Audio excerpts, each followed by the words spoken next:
سلام، صبح همگی بخیر. صبح روز پنجشنبه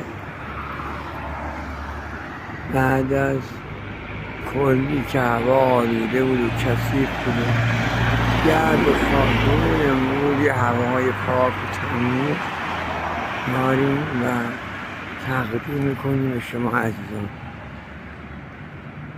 این فیلمو که من براتون میگیرم تو رو خدا حمایت کنید تا من فیلم های طولانی تر، فیلم های بزرگتر بگیرم، من بتونم یه درآمدی کسب کنم.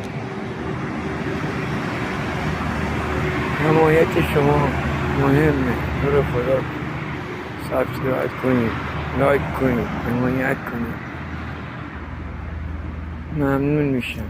من تواناییم در یه حده که صبح بلندشم توی این خلوتی شهر بدون ماشین، بدون اینکه دود، بدون اینکه چیزی باشه، طبیعت رو که در آرامش بهتون نشون میدم. لطفاً با این حیوان کوچولو من صبح در میام.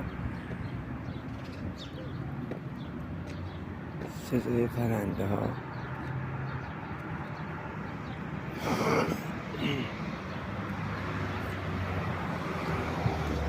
خیابون خلوت، همه رفتن مسافرت، همه رفتن تفریح. چقدر خلوته، چقدر آفتاب داره طلوع میکنه به زیبایی.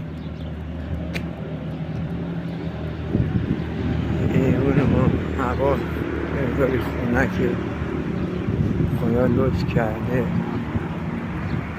مردم هوا رو خنک کرده.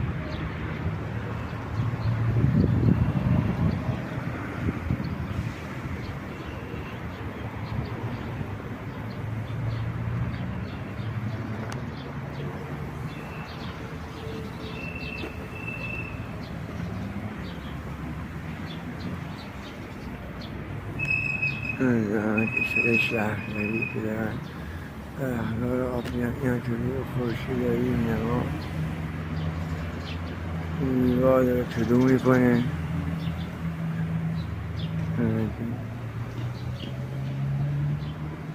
ایوان من که از جلو داره میره، همیشه عجله داره.